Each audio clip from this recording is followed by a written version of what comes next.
Hello and welcome to Third Degree. We will be starting our first hot glass demonstration in the hot shop in about 10 minutes. If anybody would like to come in, we'll be doing some exciting demonstrations on the other side of the glass wall.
All right, welcome everybody. How's everybody doing? Good? Excellent. Well, we're really excited to have people here tonight. We've got some different things planned for you this evening. Who's been to Third Degree before? A couple of you. The excited people, I like it. That's good. So we're a glass blowing studio. If you haven't seen glass blowing before, it'll be kind of a treat. It's a really fun thing to watch. But this evening, the theme in the district is don't try this at home. So we've got a few different things in store for you as well. So we kind of have like two teams going tonight. It's double the fun. So over here, Ethan is going to be doing some hot shop cooking, which we don't suggest you try at home, because sometimes the glass gets a little mixed. You know, I'm sure you all have a hot tank at home full of molten glass. So, but when you go home, don't do this. Don't pour your molten glass over your eggs or anything. It's not a good idea, even if you've seen it on TV or here in real life. So he'll be doing some really exciting, fun stuff over on this side, and then we'll have a little bit more traditional demonstration for how we actually make our more traditional glass happening over here. If anyone has questions at any point, just pipe on up. I'll make up an answer for you. I'm Jess, and I'll be sort of walking you through the process and talking a little bit about the studio. Now, in addition to what's happening in the hot shop here tonight, of course, the whole district has an open house. If you haven't been down the street, we have Craft Alliance and Made on either side, just a little bit down there. We recommend you walk over and check them out too. They've got stuff going on tonight. They've got demonstrations and activities and fun stuff. Also, you guys came through the pumpkins galore. We've all been working really hard making really cool, unique pumpkins for you, so hopefully you find something you like. We also encourage you to step into the other room. If you go through the glass doors over here, we have more demonstrations and more stuff going on. So feel free. You're not committed to your seats. You may hold on to them for the whole demo if you like, but if you want to move on, we won't be offended at all. So Chris will be our gaffer starting out over here. Aline will be assisting, and Ethan and Jim will be working on this side. And then we might have some people drift in and out. We'll see what happens. So without much further ado, we'll get started. So glass blowing is a pretty old art. We start in the studio here. Well, we go way back. Glass is basically sand, silica, right? So the earliest people to work with glass figured out that if you have potash, if you've got a cook fire that's been going for a while, and you've got all this sort of burned up crispy stuff underneath it, you get it hot when it's on the beach, that's gonna sort of heat up and all congeal together into this really cool thing called glass. So once it gets molten enough and it mixes with those other ingredients, now we don't actually dig up sand and throw it in. Oh, absolutely. Please feel free to take pictures, to record. That's true throughout the galleries. You're welcome to take pictures of the work. Share it with all your friends. Give them our address, our hours. We would love to meet them. So when we get our glass, we get it, it looks kind of like kitty litter. So there's a company that makes this, this glass mix. They take the silica, it's basically silica, soda, and lime. We call it soda lime glass. And they're going to take that, and they send it to us sort of pelletized, and we put it in our tank, and that's what they've pulled out. So Ethan has pulled out a gob that he's sort of stripping onto the marver. The marver is this little table here. And so he's got our first hot plate of the evening that he's making. Meanwhile, Chris is over here starting a more traditional bubble. When we blow glass, we're blowing bubbles, kind of like with bubble gum, but on a big stick. And then we're going to shape that. So we're testing a little marshmallow here. Hopefully whoever's going to get that one likes some extra crispy. So right now, that's going to get a nice charcoal kind of flavor going. It's a little s'mores action, a little different.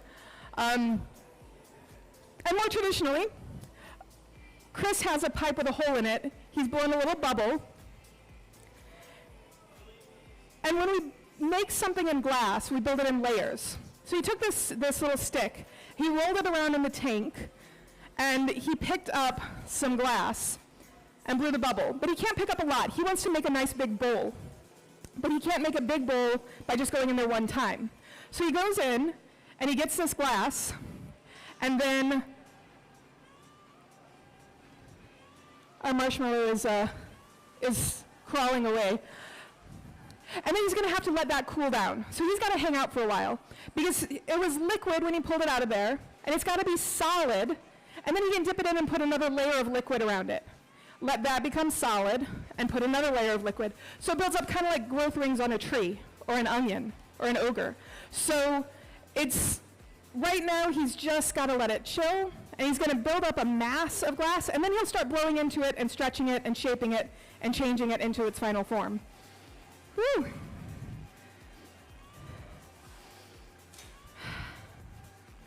I don't know if you guys can smell the burnt marshmallow. I can smell the burnt marshmallow. It's just like camping back in summer, and it's good times. All right. So inside of that tank that they're going into is a giant crucible. A crucible is like a really big coffee cup without a handle. So they're going in, and they roll the pipe around in there, and it's like honey. It's not like water. It's thick. So as they roll it around, it sticks to the pipe, and they can pull the glass out. So you can see now Chris has a lot more glass. He's going to use a wooden block to shape it. Meanwhile, Ethan is going into another furnace. That furnace doesn't have anything in it except heat. So right now he's going in there just to get that glass even hotter. So when we go into the reheating furnace, we're not picking anything up. We're not changing the size of the glass or the mass that we have. So Ethan is just, he needs a cook surface. So he's just creating something big and hot that he'll be able to cook some breakfast on. Meanwhile, Chris is blocking. If you look on the screen, you can kind of see that he's using that tool, and he's just taking that new glass, rounding it out, and making it nice and even. The block is made from fruit wood. The fruit wood has a nice sap content that forms a nice carbon layer and lets the block roll nice and easy on the glass. If we were to have like a pine block, it would be burning a lot, and we'd have lots more flames. The fruit woods are really good for that, so we usually have like pear wood or cherry or apple or something. Fruits are good for some reason. Now, glass blowing is usually a team sport. You can see we got 2 people over here, we got 2 people over there. It's very difficult to blow glass on your own. You usually have an assistant. So the main person in charge, the person who's calling all the shots, is the gaffer. So in this case, Chris and Ethan are our gaffers. And then Aline and Jim are our assistants. And they're there to help out, because sometimes you need more things than you can do all by yourself. Now that glass, when it first comes out of the furnace, is pretty toasty. We run that furnace at right about 2,000 degrees. So for those of you who don't know temperature too well, we bake cookies at around 350 degrees. So that's your oven at home. If you imagine reaching into that oven at home while you're making those cookies, it's pretty toasty. We're significantly hotter than that. So those of you in the front row, when they open that door, if your senses are keen, you might feel the heat come from there, because there's a lot of heat coming out. So it takes us a little while when we're learning to learn how to get in there and control the glass, because there's this blast of heat that comes out. It's really warm, very, very warm. All right. So we do have 2 melt tanks. Behind that sort of silver screen, there's a second one, so that we can always be filling one up while we're emptying the other one out. What you're hearing right now is the glass shattering in a little bucket of water. He had more glass than he wanted, so when he came out, he just dumped it off into that little bucket, and we'll be able to take that glass and recycle it. So we'll be able to put it back in, remelt it, and turn it into something else. So he just dripped it off to get it the exact amount that he wanted. And now he's going to smooth that out just like he did with the first one. And you can see he's got significantly more glass now, so that he's got enough glass to make a large piece. And anything that we do in the hot shop, we build up that way if we're going to make a large piece. So the large wall plates you might have seen as you came in, those might have had maybe 4 dips.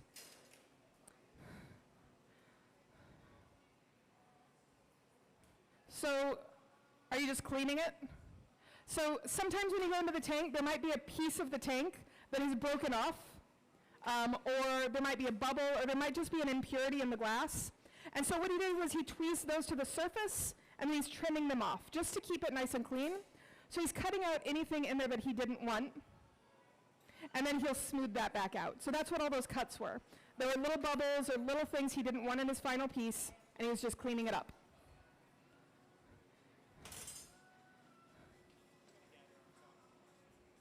Ethan, are you going to make a hot plate, or what's the plan?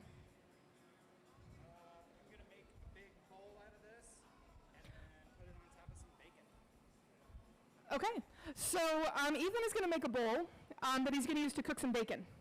And I haven't seen that particular thing happen before, so it's going to be exciting for all of us.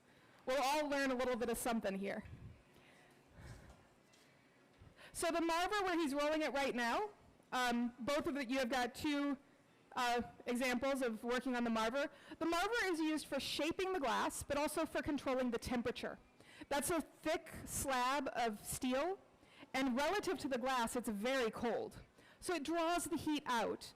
And what they're doing is they're controlling where the glass is the hottest, so that when they inflate it, the hottest part is the softest, and that's where the bubble is going to expand. So by rolling on the table, they can cool the bottom and blow out the sides, or cool the sides and blow to the bottom, and they can control where that bubble goes and how the shape changes. So that's what the table does for us. Right now, Ethan doesn't have a lot of work room because he's got all his ingredients there. We probably should have given him an extra table, but he's got this. Are we all doing okay? I know I'm going back and forth. Everybody following? We're good? Excellent.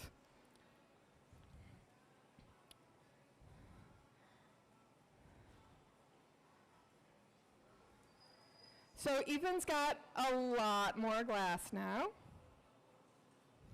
So you can see he's got a much bigger block. As we progress upwards, we just have a bunch of tools and a bucket of water. We keep those wet all the time so that they don't catch on fire, because it's not very productive, and it's also very damaging to the blocks when we let them burn. Right now, Jeremy is assisting, and he's taken the glass because it's very heavy, and leverage comes into play. You've got a long stick with a heavy weight. If you have to hold it down here, it's very difficult. You want to be able to hold it close to the center of mass. So he's cooling off the pipe so that he can reach up higher to hold it, and it isn't as much of a fight. So right now, he's just kind of rounding that out and evening it up. And they're actually, both benches are making pretty similar things right now. They could go anywhere. So right now, Ethan could take that and turn it into a pitcher. There's nothing set right now. He just has a mass of glass that's very flexible and could do anything. We could make plates, we could make bowls. We probably couldn't make a shot glass anymore because we've gone a little beyond that. But they're both starting very similar. Now, here's where they're going to mix it up. Chris is going into a mold We call that an optic mold. The optic mold puts ridges in the glass. So if you look over here, this is kind of what they look like on the inside. It's kind of, and they come in different shapes with different numbers of points, but it gives you ridges and it makes the glass thick and thin, which changes how which changes how the light moves through it, which is why we call it an optic mold. It changes the optics, and there's way too much stuff under here. Tip that in. All right, so the next important thing that Chris is doing here in the center is he's putting in what's called a jack line. The jack line is where we break the glass off of the pipe. Hot glass and hot metal form a permanent bond. We cannot just slide that glass off, because as long as it's hot, they're fused. And once it's cold, the glass will break. Because the glass doesn't shrink at the same rate as the metal, it'll break. So we have to leave a little bit of glass behind. And we put a line in to break away the glass. So he's using a tool called the jacks, which is why we call it the jack line. So you can see he's squeezing that down, getting it narrower, and creating a breakaway point. Now, as you're looking at it, the bottom of the bowl is furthest away from the pipe. The top of the bowl right now is very narrow. So ultimately, he's going to have to flip this around and open it up. So right now, he's working on just getting the basic size and scale of the piece, and then he'll shape the bottom. And then we'll do a trick called a punty, where we take it and we flip that piece over onto a different rod, and then he can work on the top. And now you can see Ethan is one moment behind you, but he's starting the same process. He's got a jack line going. He's also got a very nice assistant who is shielding his arm. So when I said it was 2,000 degrees when it comes out of there, it cools way down when it's moving like that. You know, it's only like maybe 1,600 degrees. And when you're 3.5 inches away from it, right over the top where the heat goes, it gets a little toasty. So sometimes we'll throw a paddle under the gaffer's hand so that they don't say any words they shouldn't be saying at an open house with, shucks, that's really warm. So we do build up a tolerance, just like chefs build up a tolerance. You'll see a chef reach into a pan and flip something, like they'll flip a crepe over with their fingers. We build the same kind of tolerance. Our skin knows when the heat is dangerously hot versus when it's just like inconvenient. And our brain is learned to turn off those pain sensors until it gets to that like dangerous point, most of the time. All right, so both of the guys have a nice bubble going. Chris has optic ridges in his. Ethan's got a nice smooth round one going. And they've both got a little tube in their mouth. During non-COVID times, you will usually see the assistant blowing the piece out. So the assistant will be on the end blowing through the pipe and inflating it, and the gaffer will just be telling them when to go and when to stop. During COVID, we've kind of changed a little bit, and we've gone more to using the pipes just to sort of limit how much we're sharing germs. So you see those pipes in use a lot. And it also lets your assistant be helping you while you're blowing the glass. So you've got more hands on deck if you have that little hose. So what he does is he just hand twitch, yeah.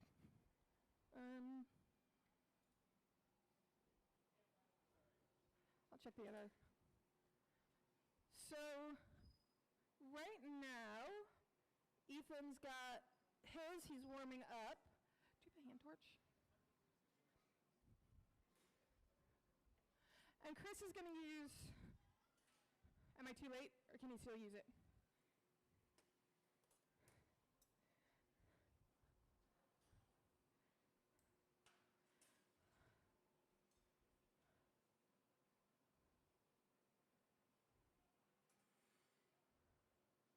All right, so Aline's going to give you guys a little close-up look, and for those of you in front, a little close-up feel.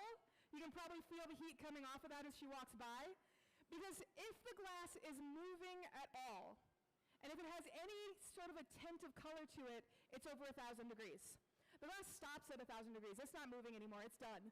So you know that if we're working with it out here, we're working at least that temperature.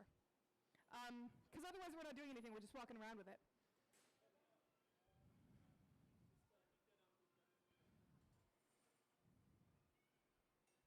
You doing a foot or? Okay, so Chris is going to put a foot on his bowl. The glass that Aline has right now, he's just going to add to the bottom to give it a foot so that it stands up a little taller. Any questions yet? You're all just fascinated? Excellent. So in addition to Hot Shop, we work with glass in other ways here at Third Degree. If you go through the doors here, we've got our flame working area and our kiln forming area. So there's different ways to work with the material. In flame working, you're working with rods of glass on a little torch, kind of like the Bunsen burners you used way back in science class. But there we go. There's a little shot of it on the screens there. So they're doing demonstrations back there as well, but we work in a smaller scale. So you might be making like a tiny little bud vase or beads or marbles, things of that scale.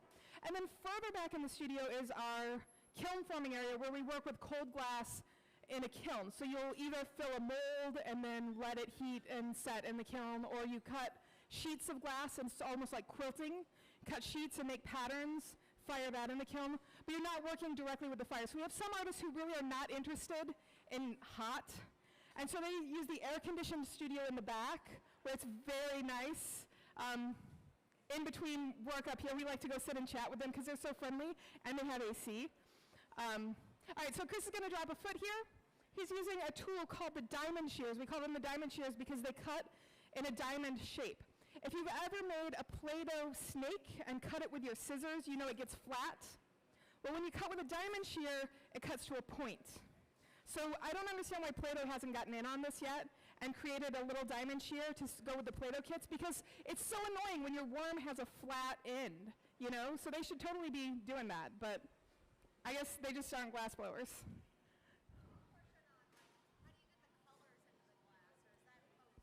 So she's asking about how we get the colors in. So these are both clear pieces.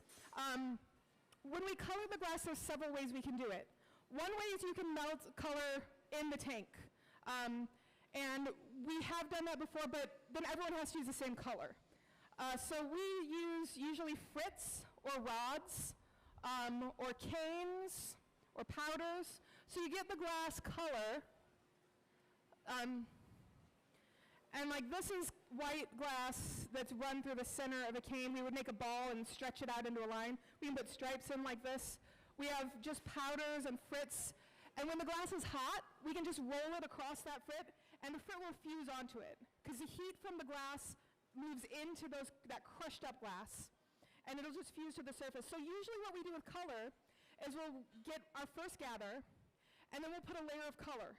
And then we'll take a couple more gathers of clear, and then the whole piece looks red, right, or blue or green.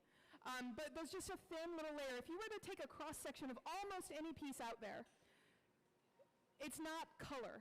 It's a thin layer of color sandwiched between layers of clear. For the pieces tonight, since these are meant to do other things, and we might end up recycling them because they may not all survive, we're keeping it clear because it's more recyclable. We can't put color back into the tank. So the next set of demos tonight, I'm not sure what they have planned. They may use some more color for some of those pieces. But what's that? Yeah. But we anticipate, since what we're doing is not trying this at home, most of the things that we're doing are experimental, and we're trying to like be conservative of our materials.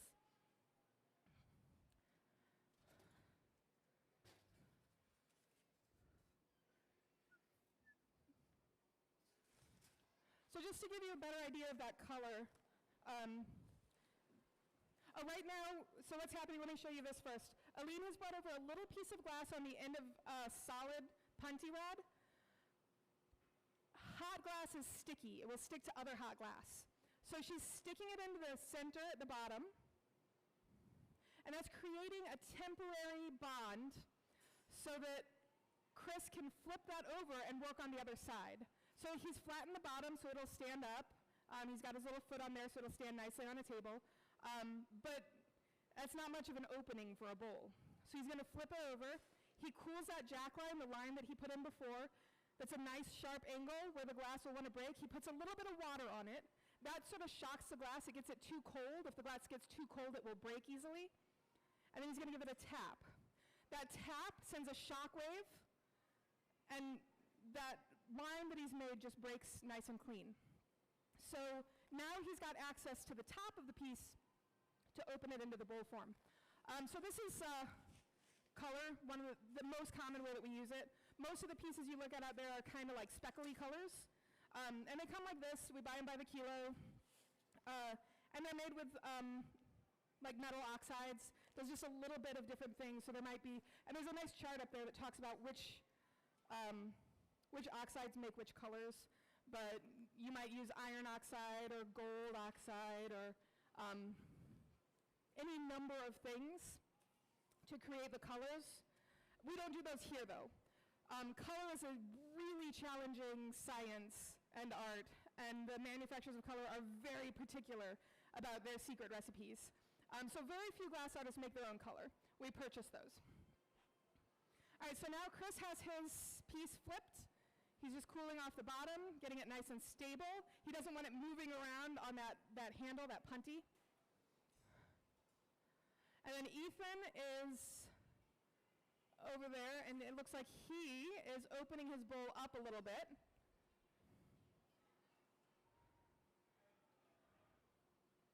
So we may have some bacon happening soon. I hope somebody's hungry for bacon.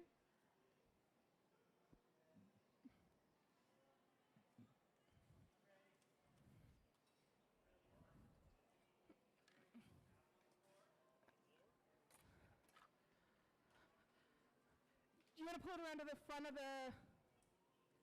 All right, so over here. So he's got basically a dome, like the sneeze guard domes in the bakery. But he's putting that dome over the bacon, and the wind is obviously not going towards the door. So we're cooking a little bacon.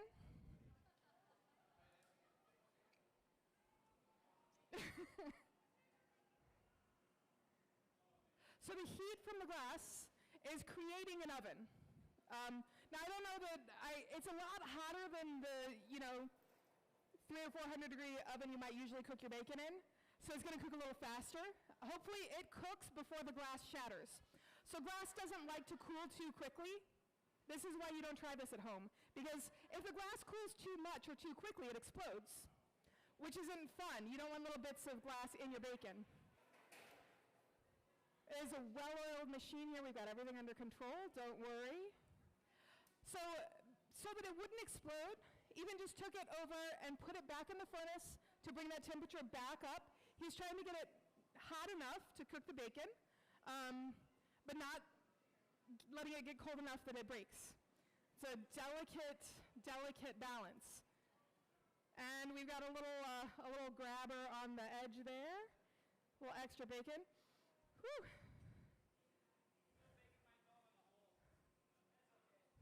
Ooh. All right, so the reheating furnace is around maybe 2,300 degrees. So that, whew. I told you, I wasn't kidding. So if it gets too cold, it explodes, which is exciting, and it happened way over there, so that's good. I think Ethan deserves a hand anyway because that was pretty fabulous.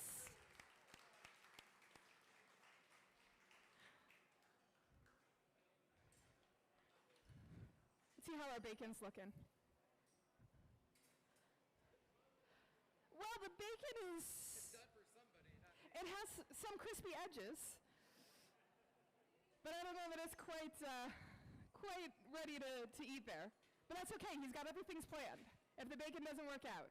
All right, so meanwhile, Chris is working on the bowl. So he's using a soffiata or a puffer. That allows him to inflate it more even though he's off of the blowpipe. So it's just a cone with a little hole through it that he can blow into. So he just rounded it out a little bit.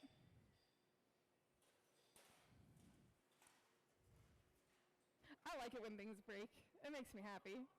I don't know why. It's even when my things break, there's something about the sound that is just really exciting, and you get that adrenaline rush.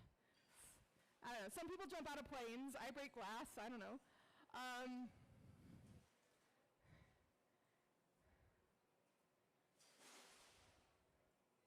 Everybody doing okay?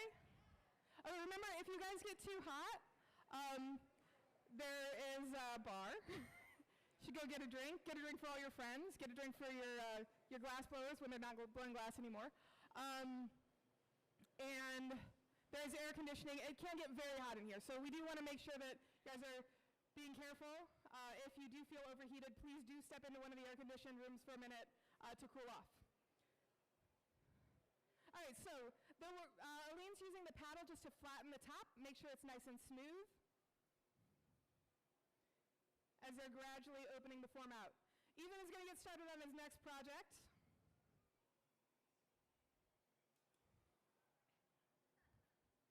So we're a teaching facility as well as, so the way that we work, we're not really a factory.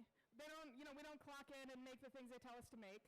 We're more, this is an open access studio. Artists come in and rent, and we make whatever we want. So the work that you see in the gallery is made by independent local artists. It's not, for the most part, it's not assigned by the studio.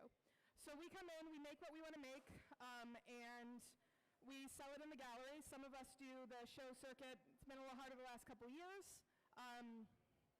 but all of that work is made by, so Chris is an independent artist, I'm an independent artist. We're all just kind of doing this. The studio does have a few things we do make. We make custom awards, we make holiday ornaments, we do some installation work. We've done some large installations. If you look as you're going out in the gallery, there's some pieces hanging up, some large scale pieces. So we'll do that like as a factory, as a company. But most of the work that you buy here is just independent artists. So that's who you're supporting when you buy things here. Everything is made by us, and we deeply appreciate you shopping here for all of your shopping needs. I started somewhere with that train of thought, but it is gone. All right, so Chris has got this almost open. You can see how the shape is coming together into a nice bowl. So he just goes back and forth. If he gets it too hot and he's spinning it around, he'll get a plate. So he's really trying to control just how much it moves and just what the shape is by taking multiple heats and gradually adjusting the shape to what he wants.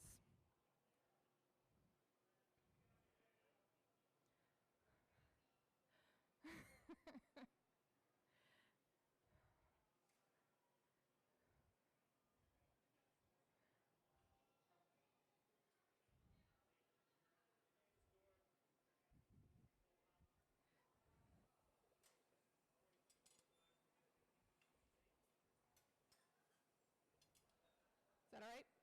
Okay.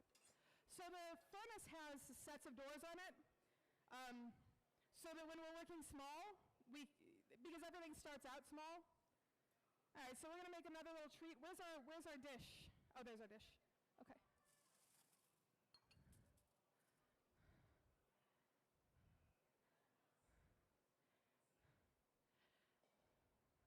Yeah, those of you in the splash zone, sometimes the popcorn gets a little wild, so we'll see what happens.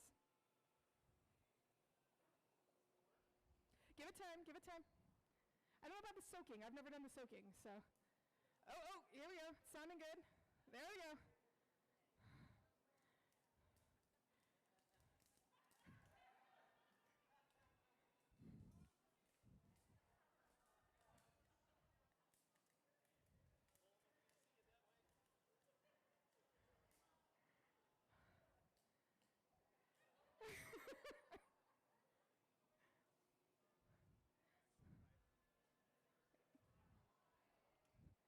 All right, that went well.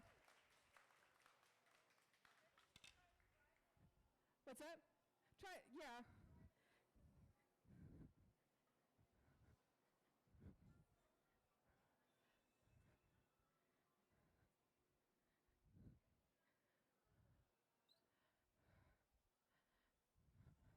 So this is like the next big thing in air poppers, right? It's an air popper, but it's a little different. I'm just gonna take a quick swipe here.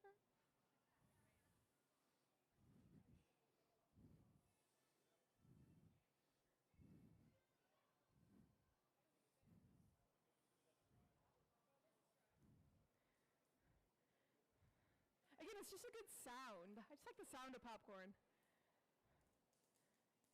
Oh, those are looking better. That's more.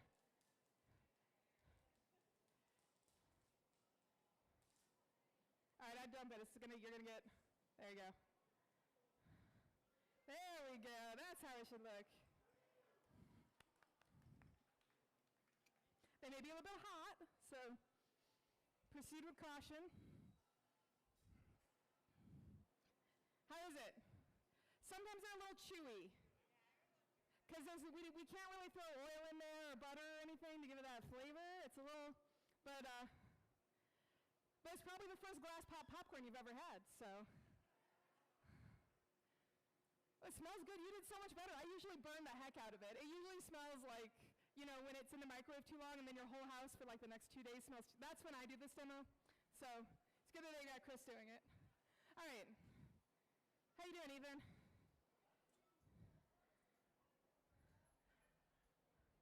Is this for the eggs? A little bit of bacon and a little bit of egg. All right. Well, but like we've learned, right, the glass won't tolerate being out of the heat for too long, right? So every time he does it, plus when he puts those cold kernels in there, it's pulling the heat out of the glass. So there's always the risk that the piece could shatter. And it's a risk all the time. We are a teaching studio. People come in here and learn how to blow glass, and so we break a lot of glass. We're used to that. It doesn't really faze us, because when you're learning, you break the glass. It's just, it happens.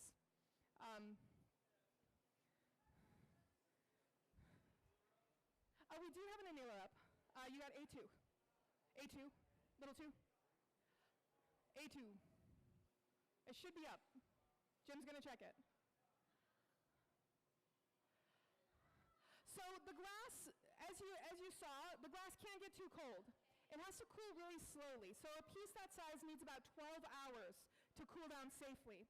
So what Chris is going to do next is he's going to break it off. He's going to use a torch, because we all know broken glass is sharp. When he breaks it, there's a sharp spot. He'll use a torch to smooth that out so that it's not sharp anymore. And then we'll put it in our oven. At home, you use an oven to get things hot. Here, we use an oven to get them cool. So our ovens sit at 950 degrees until they're full. And then we've got a computer, and the computer will bring it down over a 12-hour course. In a factory setting, you would have generally what's called a Lear kiln. And so it's like a mile-long track that goes through the temperature zones very slowly. So that factory glass gets put on that track, and it moves through the heat zones. But because we don't make that volume of glass, and we don't have a mile of property to run a kiln, we just put it in the kiln, fill the kiln up with the day's work, and then send it down. So, all right. I think that was well done. We made it into the box. Anytime we make it into the box, we're doing good. All right, so Ethan is over there getting ready to scramble some eggs. So the eggs will be next. We have hot dogs?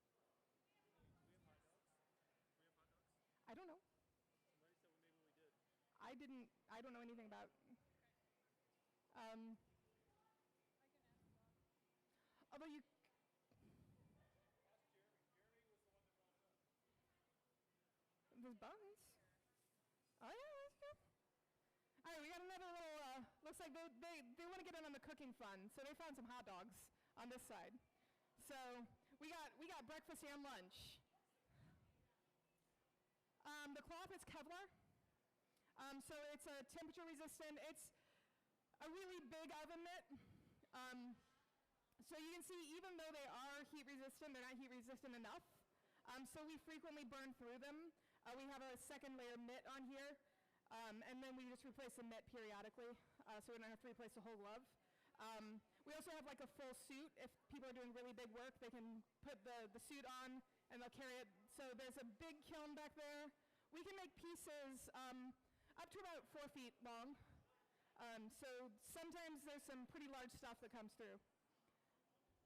I like to work in a scale that's, you know, not too much bigger than a pumpkin myself, but the glass does get very heavy, especially on the end of that lever, as you're having to like lift it and turn it and carry it back and forth from the bench to reheat it in the furnace. It's hot. lot and tiring, and so the larger the scale, the bigger your team. So some of these big plates might have had 3 or 4 people working on the team, because you might have someone whose only job is to take it back to the furnace and reheat it and bring it back to the gaffer at the bench. Because the gaffer, if they're having to do all the work, they're exhausted, and they can't do those fine-tuning details and keep their mind really focused. So having a couple of assistants, sometimes one person is just in charge of opening and shutting the doors. Because when those doors are all the way open, all the heat is coming out of the furnace, and it's not hot enough to heat the glass anymore. So you have someone who just stands there, and that's like the new guy, the low guy on the totem pole, right? You're the door guy. But you learn a lot by watching.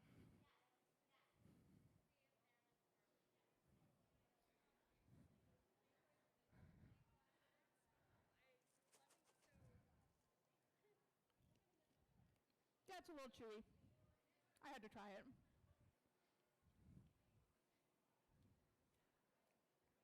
Orville Redenbacher would not approve of our popping style.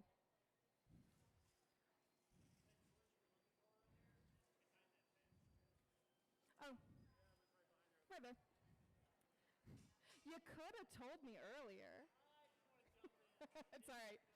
Around here, you can always jump in. That's how a lot of us got here, is we came to the third, we've got students here, they came to the third Friday and they just wouldn't leave. And we tend to like them. We like people who stick around. So you get put to work opening and shutting doors, but it doesn't take much to do that. So we can put people to work pretty quickly with that stuff. So I think, Aline, are you going to gaff? Is she going to gaff? Okay. So Aline is going to make a cylinder to cook a hot dog.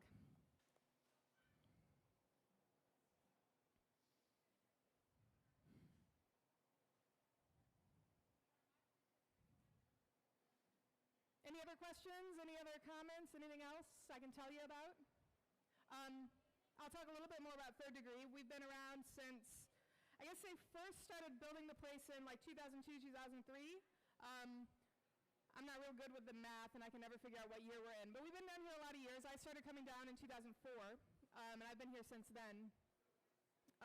Again, I came in, they couldn't get rid of me. I was already a glass blower, but I was also a ceramic artist, and I was teaching ceramics up at UMSL when they built the place, and I finally came down, and my first third Friday, I hadn't blown glass in about 4 years, and I was sitting in the front row, and my friends went, "She knows how to blow glass," and so Doug, one of our co-founders, pulled me up and made me do a demo in front of, at that point we were a little smaller, we were we didn't have a glass wall or a parking lot, but there was still, 20 or 30 people here. And so I did my first demo that night and have pretty much been down here since then. So this is a really a great place to learn and a great place to just kind of hang out with really cool people. There's a lot of great artists who work here. So I feel pretty lucky that I get to come down here as much as I do.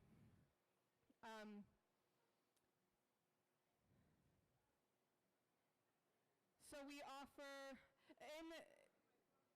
right now we are offering glass experiences and glass private instruction. Because of the current state of everything, our regular classes can't run. So we don't know exactly what the class structure is going to look like as we're coming through and restructuring around what we are allowed to do and how we can do groups and things. But you can, if you're interested, you can come in and sign up to do, there's a little case here that has some projects in it that shows sort of the kinds of things you can do. And you work one-on-one with an instructor, and you get a 3-hour block to make work. And you can either focus on making pretty things, which means the instructor will do most of the work. You'll be part of the experience. You'll choose colors and handle the glass some. Or you can choose to actually learn the craft. And you won't have as many nice products, but you'll have more hands-on time.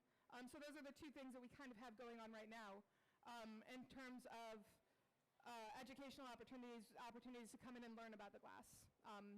So we have several instructors who learned to blow glass here through our classes, and quite a few artists that, I would say about half of the artists that display in the gallery now learned to blow glass at third degree. So, all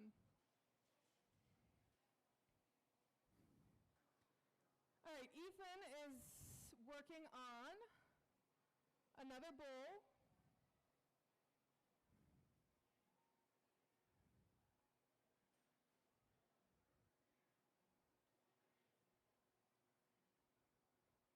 means using the block to smooth out the surface of her gather.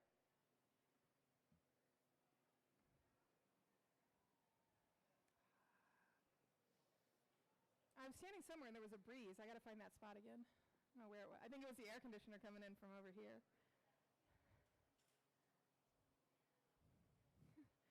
See if you can get the bacon to edible.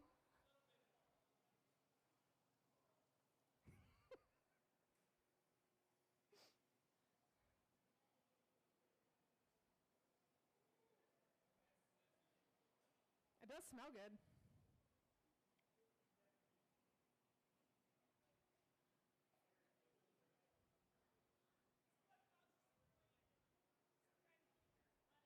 It's just bacon grease. Yeah, so the grease is just burning. The glass won't burn, but it's so hot that it will ignite the grease and the bacon. So as it's bubbling up, then it just makes a little, oh, poof.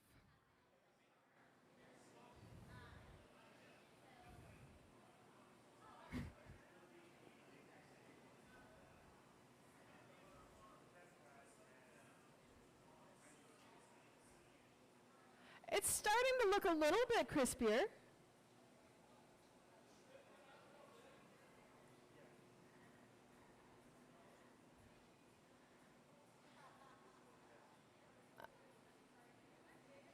Nice and brown on the edges, but I'm not sure the center is really cooking all the way through yet. So. Now what we probably needed to do is like lay down a patty first on the marver and put it on that and then heat over it, so we had heat coming from both sides. Like we just dripped some, if you were here early enough to see him do the marshmallow, if we'd maybe put it on top of something hot, it might have helped cook it a little more. All right, so we're gonna cook some eggs. Are we ready?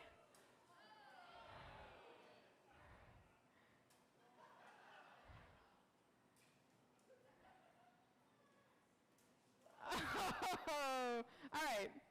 Let's see how those scrambled eggs work out. Oh boy.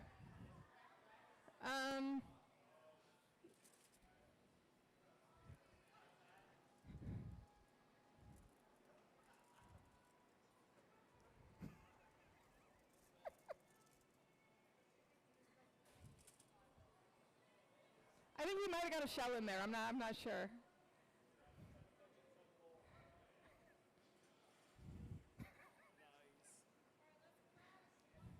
Maybe we should have called tonight how not to cook. I don't know. I don't know if you try a lot of this at home, but.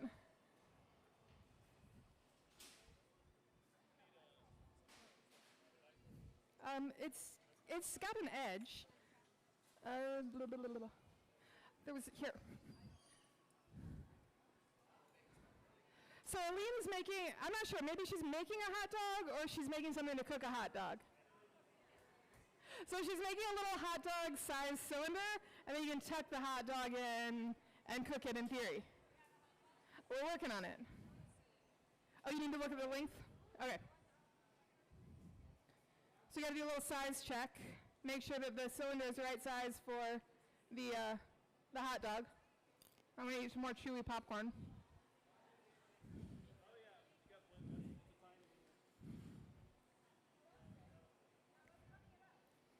Are you gonna like drop it in there, or are you gonna? You got a skewer? Okay. I'm dropping it in there.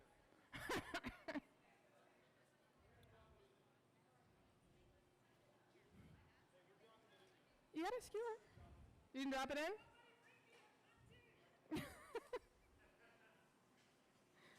I think we were ignoring the gaffer. The gaffer's getting grumpy.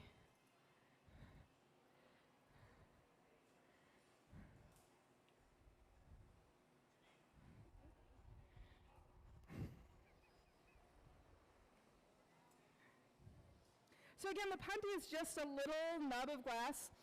Puntying is probably one of the trickiest things to learn when you're learning to blow glass, because the temperature has to be perfect on both sides. If the punty is too hot, that bond will form and it will fuse permanently. And when you go to break it off, the bottom of the piece will break out.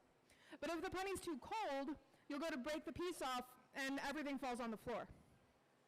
So the temperature has to be just right. And if the temperature in the piece isn't right, when you go to break the piece off, the whole piece will break. So there's a lot of different things that have to be perfect. So as you're learning, about the first 6 months that you're blowing glass, you got maybe a 50-50 shot of getting that punty to stick and making it back to the furnace with it. Because it's just a really delicate process, and there's no other way to learn it than by doing it. And it just takes a while to get a sense for how that heat is, what it should look like, what it should feel like. So it's definitely one of the trickier parts of blowing glass, is figuring out how to transfer that. Now, there's certain things that you can make that you don't need a punty, so like paperweights and flowers and ornaments. There's lots of stuff that you don't punty. So a lot of glass workers in factory settings don't even know how to do it because they do a specific kind of work and don't necessarily ever do this, but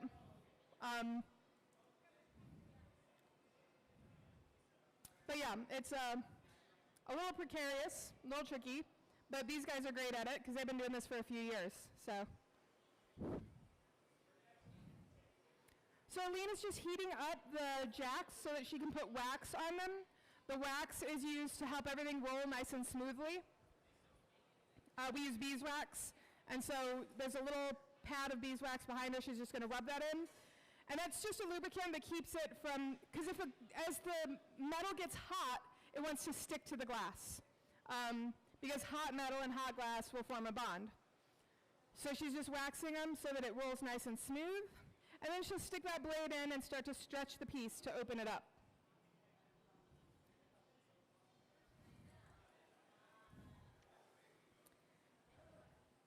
Chris is using the torch to assist there, just to focus the heat on the end, because they've got to get this opening big enough for that hot dog to fit in.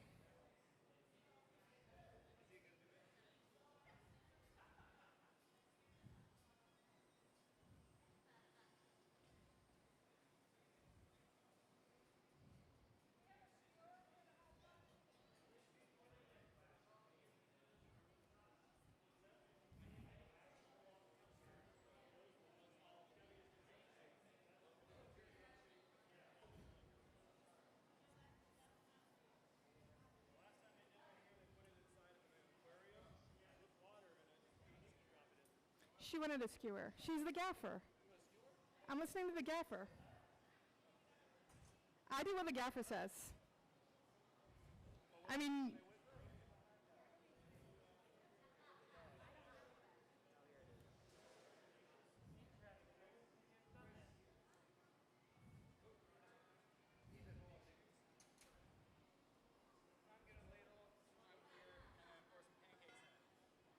sweet.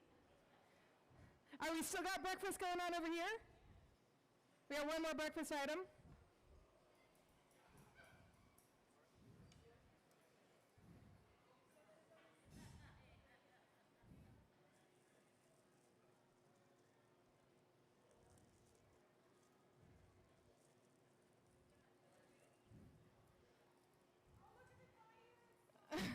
So the fire this time is the beeswax. I told you that she put beeswax on there. Sometimes a drop of it will come off, and then it'll ignite inside.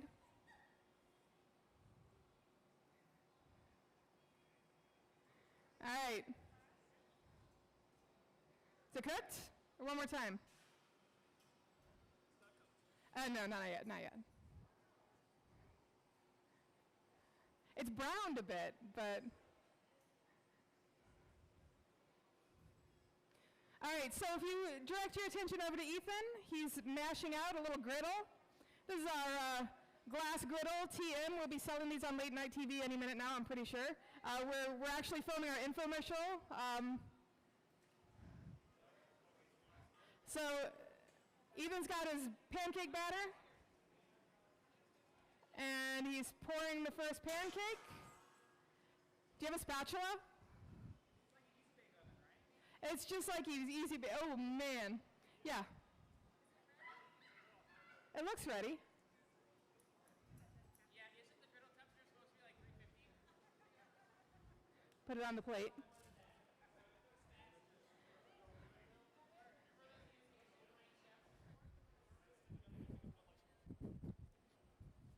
Oh, there's not a tag.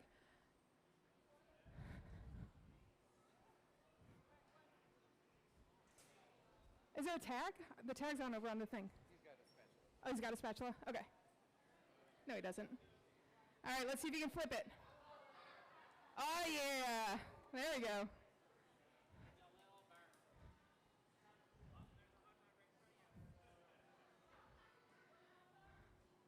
It's half hot dog, half Olympic torch. I guess we're late for the Olympic torch, but.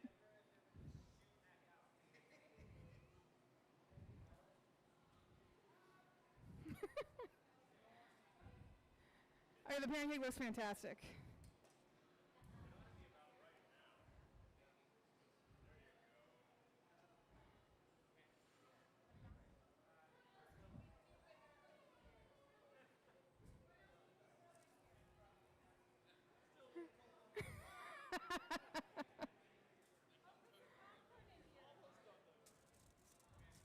There we go.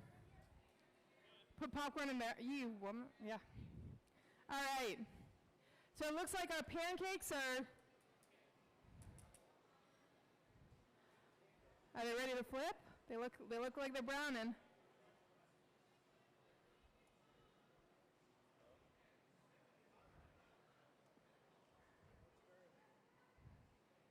Oh, that's better. That's better.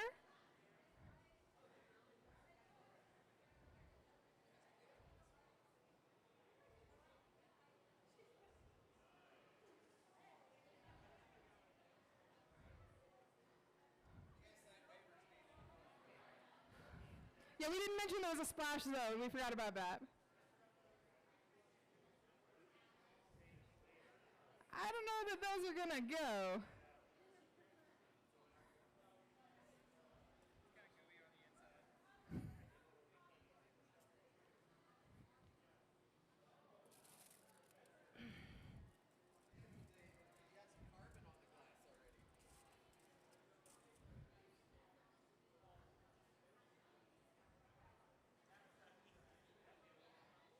All right, we probably want to move that away from the people's eyeballs because it's probably getting a little cold.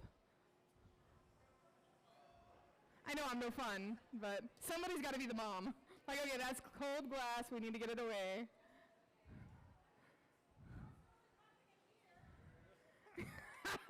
It's popping. So it's popping into the furnace. Now it's shooting kernels into the furnace. See, I knew it was going to be the Olympic torch. I just had this premonition that this was going to happen. It's actually pretty nice.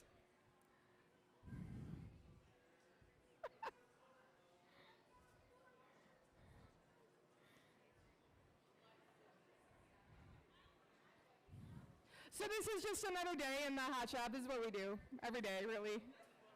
Totally normal. Do you need to pass the torch? She's officially passed the torch.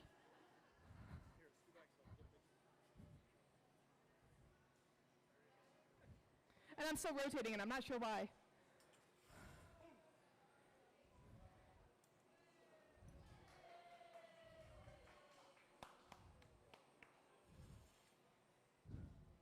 It's even more on fire. Yeah. Oh man, that would be so cool running down the alley with a flaming popcorn torch. I don't know. All right.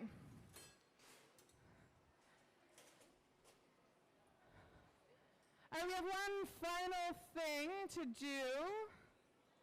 How is it? Besides taste test.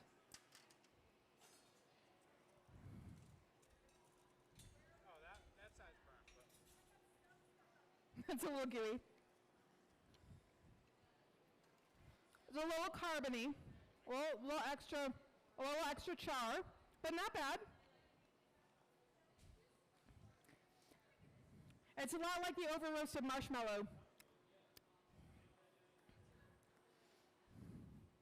All right, so right now, the pipes that we've been using, there's a little bucket there that's full of water. We break off all the old glass so that the pipes can get cleaned off and used again. We'll put them back up. We have a little thing there. You can see some flames at the back. That's our pipe warmer.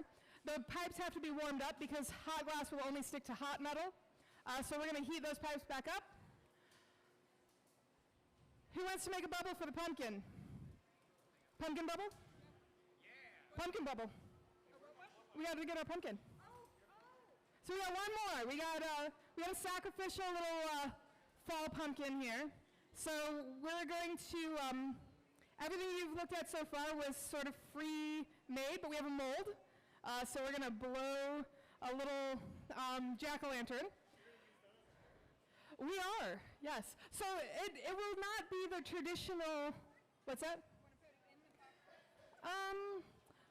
Oh yeah, we kind of used our tray, didn't we? We could do that.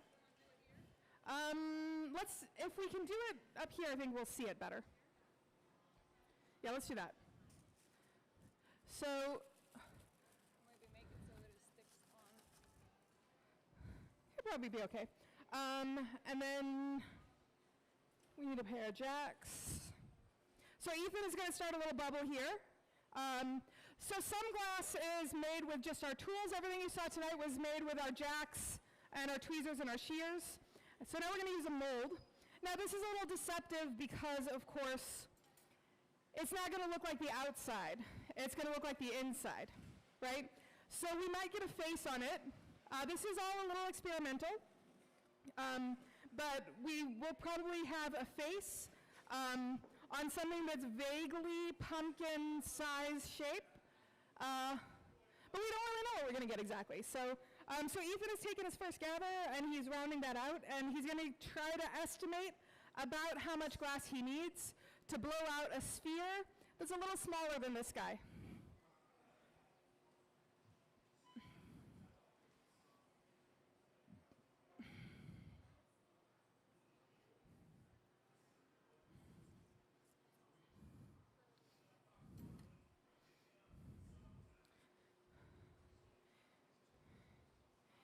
Ethan, you want to move down to the main bench? So we'll bring Ethan down here so you can kind of see what he's doing.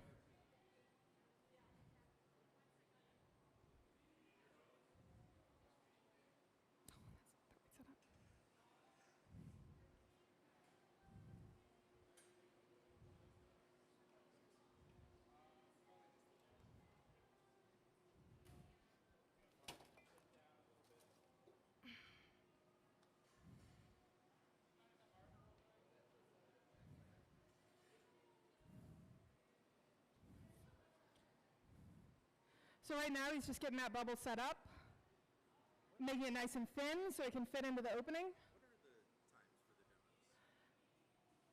for the demos? 6:30 to 7:30 and 8 to 9, I think. Whenever people do it. Yeah. All right. So you guys, we've talked to you about the jack line. So when he goes into this mold, I'm going to kind of help he started a jack line, but it'll blow out when he's blowing, because that part won't be held in by the mold, so this part can just blow out. So I'm going to try to help keep a line in there as he's blowing this out. Nice.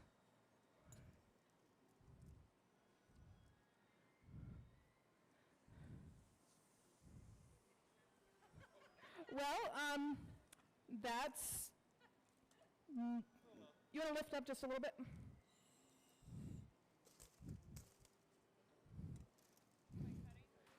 Yeah, why don't you cut?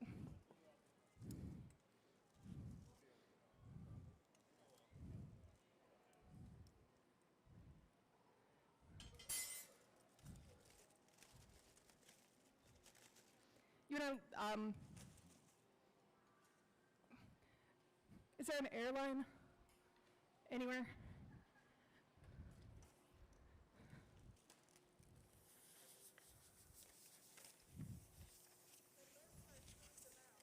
There we go. Oh, that's vicious. He's going to give it a little flash so it doesn't explode, and then he'll show you the face. It's pretty good.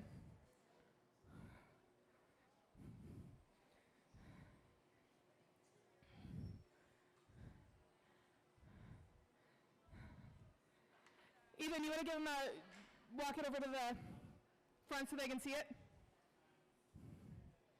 Okay. I'm almost done.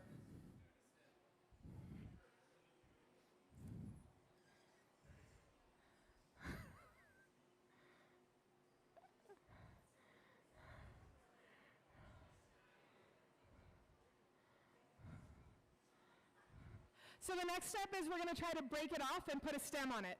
So as you walk through the pumpkin gallery, you probably saw they all have these nice curly little top stems. So that's what right now Jeremy has got to gather to make a stem.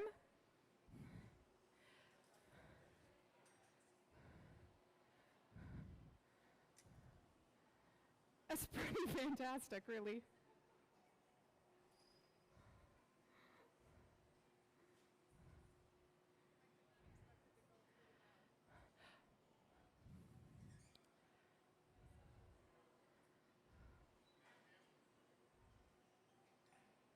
All right, so Jeremy's using an optic mold, just like if you were here earlier, you saw him use it on the popcorn bowl. So that's just going to put some little ridges in to make the stem nice and textury. And then we're going to go over to our knockoff bench. So the line that I put in while he was in the thing, that made that little break. So he tapped it, the same as when they broke it off to transform the punny, but now he's broken it off at the table. Jeremy's going to bring it over.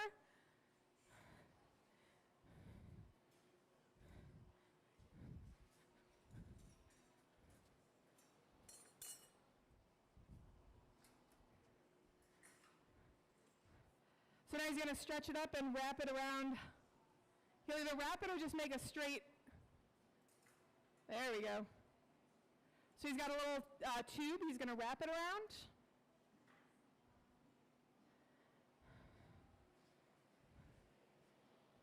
Nice.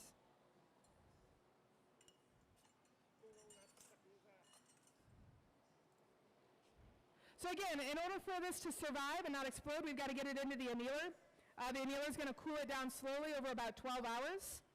And hopefully we'll be able to pop a picture of this on the website, maybe on Monday, Tuesday, something like that. So he's just going to make sure that end that he cut is nice and smooth and it's a little thin, so we want to get it in the box.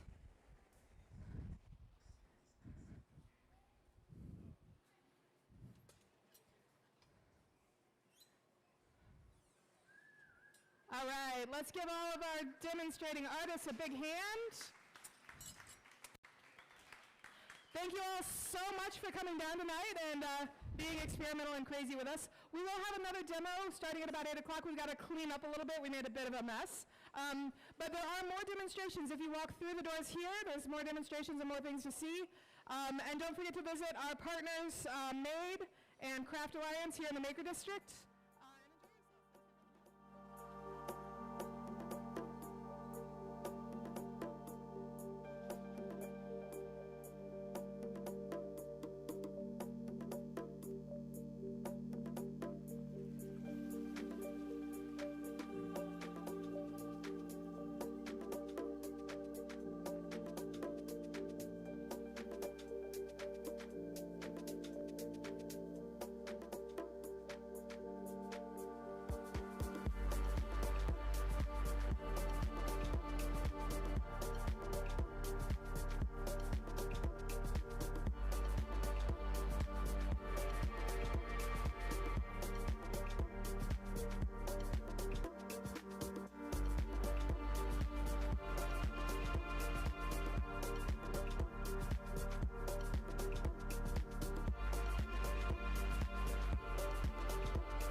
boy, will you hit me up?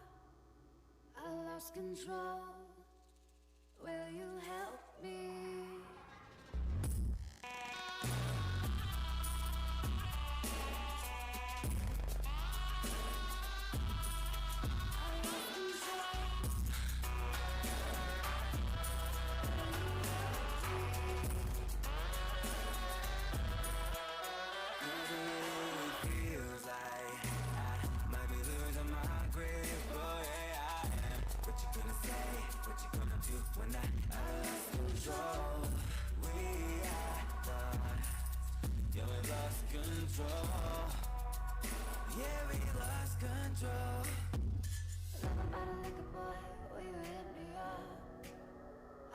Control.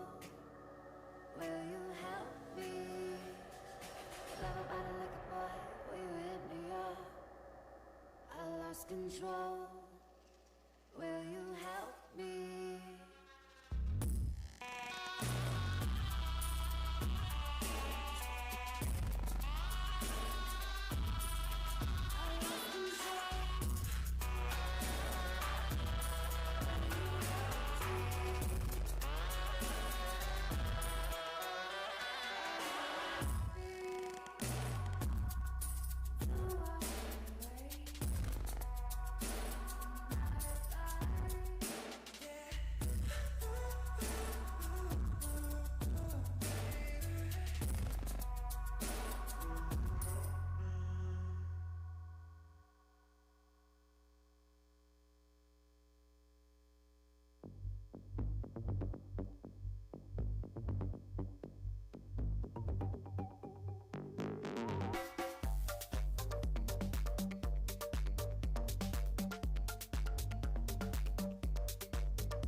is Nationwide.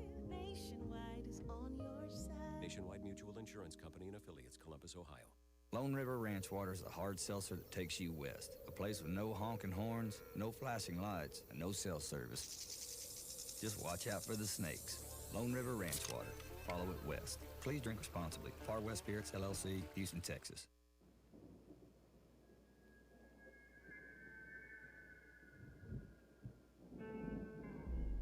Bad, but I like it. Like when you fuck with my mind. Like that we're wrong, can't keep it right. No, no. Poison, but we're perfect. See the revenge in your eyes. Spend the goodbyes, replace them with fight.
There's a lot of things on my mind. Stacking money like 365. There's a lot of things on my mind. Stacking money like 365. There's a lot of things on my mind. Stacking money like 365. There's a lot of things on my mind. Stacking money like 365.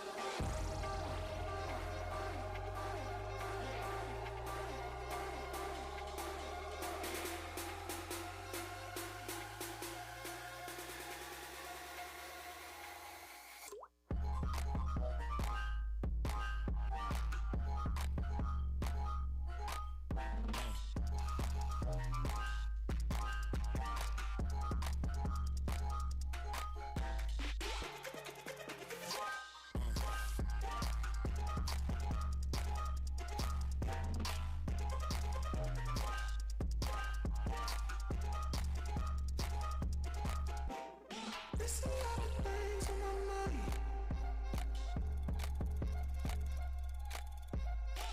Stacking money like 365.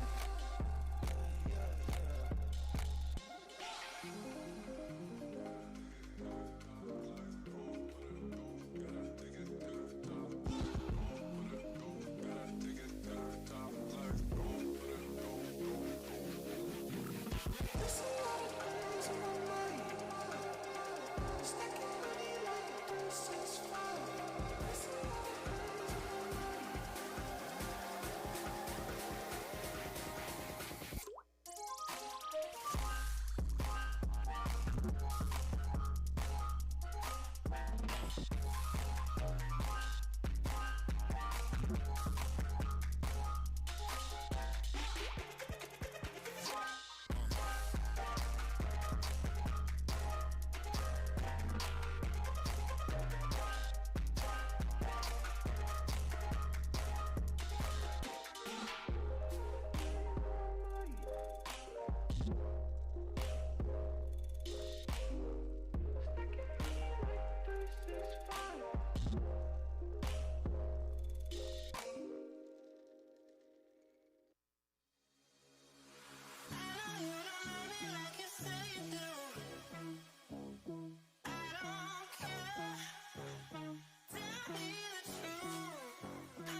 Remember that thing you were supposed to remember, but you didn't remember because you forgot to remember it? Aflac? Don't sweat it. You got a lot on your plate. But with Aflac, scrambling to cover an unexpected medical bill could be one less thing on your list. Aflac. Health insurance wasn't intended to cover everything. Aflac can help with expenses health insurance doesn't cover. Get to know us at aflac.com. Click the banner to learn more.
I see everything.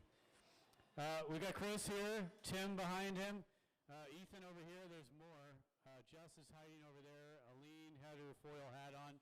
So the theme for this month's Third Friday is "Don't try this at home." Maybe you've heard, maybe you haven't. So we're doing some wacky stuff.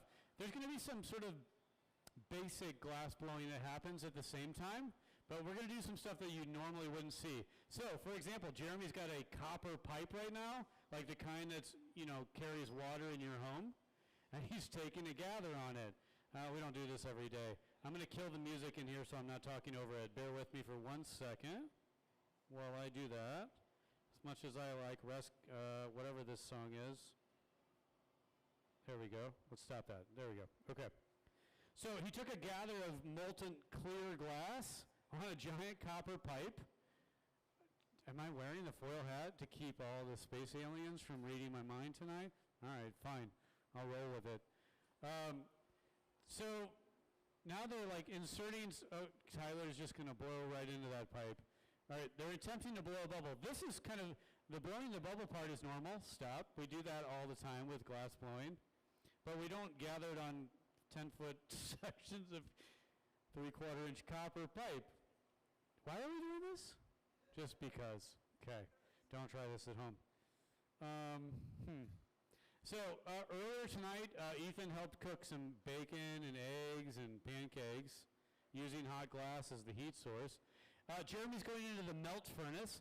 That holds about 300 pounds of molten clear glass. Can I take this off? I feel silly. And it's hot. Like, I'm actually sweating for moments of that. So that's clear glass. It looks orange, right? It's emitting light. So look out, Tyler. So, oh God, this is intense. So the glass is so hot, it's 2,000 degrees that it emits light. So that yellow-orange glow is actually the heat coming off the glass. Jeremy's got what we call a block. It's literally a block of wood. We're not very creative with our naming conventions, but so this is typically a fruit wood like cherry, and cherry's great because if it's used when it's green or when it hasn't been dried, it has sap in it. That sap turns into carbon. Sap is like sugar, and sugar is carbon. And when that carbon builds up a layer on there, it doesn't stick to the glass very well, so we keep these wet, and he was using that to shape the glass. Meanwhile, Tyler is attempting to blow a bubble into it. So we're going to do a bunch of wacky stuff. We've got a bench on wheels. We don't know what we're going to do with that. Someone's going to blow some glass. We're going to roll him around. We've got a scissor lift in the back. We're going to attempt to make a giant, long bubble. And we're just going to try to entertain you guys in ways that we normally wouldn't have done. And at some point, I'll turn over the microphone to Tim. Tim's got the brightly colored shirt over there in the back. And then I'll just relax for the night.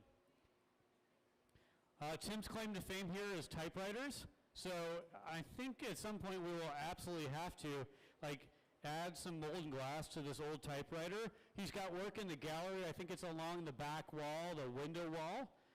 There are old typewriter parts that have been glass has been integrated into them. Sculpture, yes. If you're asking what for, the answer is nothing. It's just sculpture. It's art. So you can't drink out of it. You're not going to serve cranberries in it at Thanksgiving. It's just something different. Oh, sweet. Are we going to use the rolling bench thing now? You guys are just going for it. Combine all the wacky stuff. Jeremy spent his afternoon putting a bench on this pallet with wheels. Why? Because I told him to get into it. Tyler right now is God, I hope Tyler doesn't slice his mouth open on this sharp copper pipe. We don't have health insurance for you, Tyler, so thumbs up. You know, copper is naturally antimicrobial, so yeah, you guys are fine. No worries about sharing germs. I'm still holding the block. I need to get rid of this. Okay. So the good news and the bad news is that we don't know what we're doing. And hey, there's people behind you, so watch out. You guys should have safety glasses on. You're good. You maybe not. You're good. Your kids, it's questionable. I'll find some glasses for them, just in case. You guys need glasses. Let's be safe. So Third Degree's been here. We opened in 2002. I actually was here that day. I built all this equipment. That was my first job. You want to put those on just in case? And they're pretty cool. They're super fashionable safety glasses. You guys look great. Okay. So, God, this is crazy. All right, so Jeremy's got this really ugly little bubble on the end of a giant piece of pipe. Tyler's got another piece of pipe. He's gonna use a segue. So you guys are seeing that this has never been done before. I'm sure of it, and it may never be done again because we may get sued or I don't know what to expect. But I've never seen glass blowing on a Segway. If you have, find it online and post it. He only learned how to ride this thing a week ago. This is an old school. They don't even make these things. We got this Segway out of a building down the street that we renovated. Long story. but this is like full-on mall cop Segway. You can't buy these anymore. The company's out of business. Like, this brilliant guy, Dean Kamen, this American guy, created the Segway, right? Like, what, a decade ago? Look out, seriously. And then it was bought out by a Chinese company, and they don't make these anymore. Okay, so this is called a transfer. In normal glass blowing, they would be using some small stainless steel pipes, and but this is still fun. All right, this is great because we're involving multiple people. Look at all the action on the cameras. Like, this is being posted right now, like multiple streaming channels. Tyler's getting into it. He's grooving on the Segway. A little drop of water and some tweezers. I'm going to get that out of the way. I almost used an expletive there. You're going to have to tap harder than that, Chris. A little drop of water, and this chill mark, the glass is going to break. Seriously, it's going to break. Tap it. Come on, guys. Don't mess around. Okay. All right, here we go. All right, so maybe we should use Segways all the time. Super efficient. Not really. Look at that thing wobbling around. All right, so a piece of equipment sorry, I'm blocking your view. My bad, dude. This guy doesn't work for us, so I don't feel too bad. So the oven that he's using to reheat is nothing, it's just a reheating oven. It's called a glory hole in glassblowing world. I know for some of you, you're like, what did he just say? And the rest of you, don't worry about it. So it's just for reheating. There's no glass in there. It's about 2,200 degrees Fahrenheit. And right now, Jeremy's going to, we're making a cup, right? Great. He's just making like a drinking glass. And normally this would be super easy for Jeremy, but this is really funny.